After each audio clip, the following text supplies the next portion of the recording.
the Eagles have two big main problems with their team right now, and they can be easily fixed. These are easy to solve, at least you would think they are. But we can talk as highly as we want about the defensive line, how they played last year, how they played in the start of the first 3 games this year.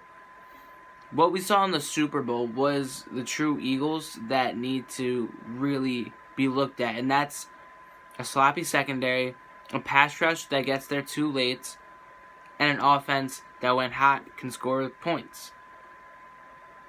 But yesterday, we saw something else. We saw another problem that we didn't have at all within the last year, and that is the offensive line.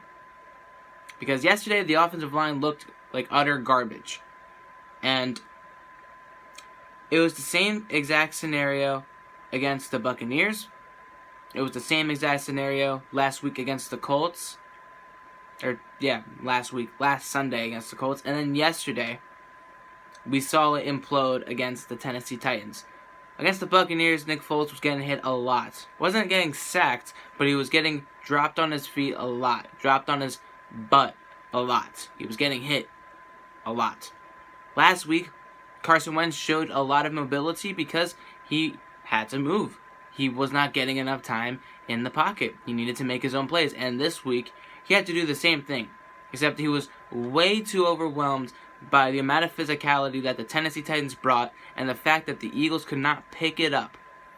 The fact that Doug Peterson states that he does not want to run 3 tight end formations when clearly your all-pro linemen like Jason Peters and Lane Johnson are struggling to keep up with year 1, year 2 guys. Lane Johnson allowed a strip sack fumble to a rookie. He let that guy run right through him and got in Carson Wentz's face and shifted the entire game 10 times as more as it was already shifted. At that point, it was 17-10. At that point, it was a 7-point game headed into the fourth quarter, and Lane Johnson, the all-pro that he is, the one that talks the most on this team, specifically on the offense, allowed a strip sack fumble that brought the Titans within 4, which, in the end, paid dividends for the Titans. And you look at what they've been saying. You know, you look at Malcolm Jenkins talking to the media about Jalen Mills, that he's always trying his best. You know, sometimes these kind of games happen. He's been getting burned ever since the Super Bowl. That's number 1. Number 2, the defensive line. I praise you guys because you guys do your job. The linebackers, you guys do your job. But then when it comes down to the secondary, Ronald Darby misses a tackle. Jalen Mills, holding, pass interference, gets burned. Malcolm Jenkins can't do everything by himself. And Corey Graham, he's just a substitute because he's in for an injured Rodney McLeod. He is not a starter at corner. And we are here handicapped on defense because of that rough secondary that cannot be carried by one safety in Malcolm Jenkins, who needs Darby to be making tackles, who needs Mills to stop getting burned and making these penalties and then acting like you're the shutdown corner here on this team. This team doesn't have a shutdown corner. Darby's a better corner than Mills, and I just complained about him. Rasul Douglas is a better corner than Mills, and we're not giving him anything whatsoever, no playing time at all. People are asking for Jalen Mills to be the free safety in relief of Rodney McLeod, and then Corey Graham could go back to the nickel with Sidney Jones and put Rasul Douglas in a number 2 or number 1 or wherever the heck you want to put him, just put him on the outside.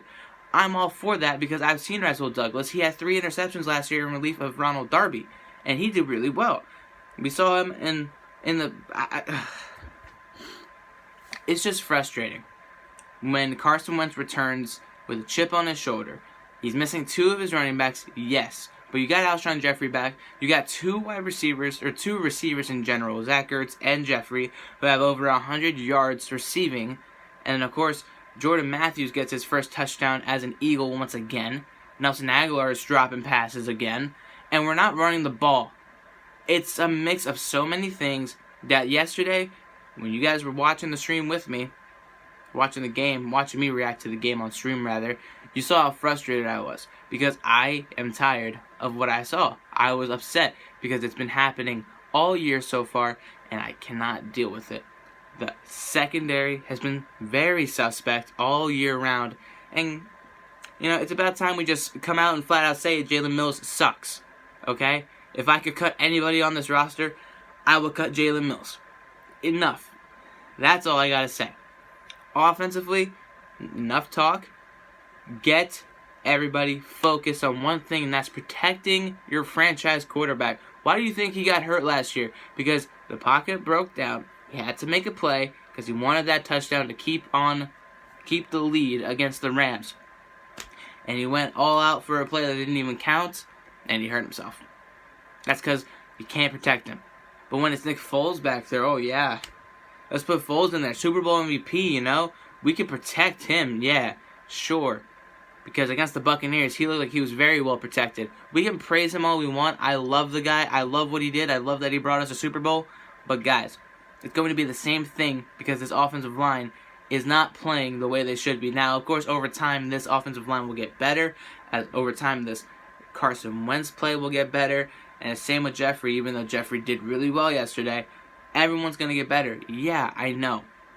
But against a team like the Tennessee Titans, who just lost their tight end, their security blanket, and then their best wideout in Rashard Matthews, you guys couldn't win.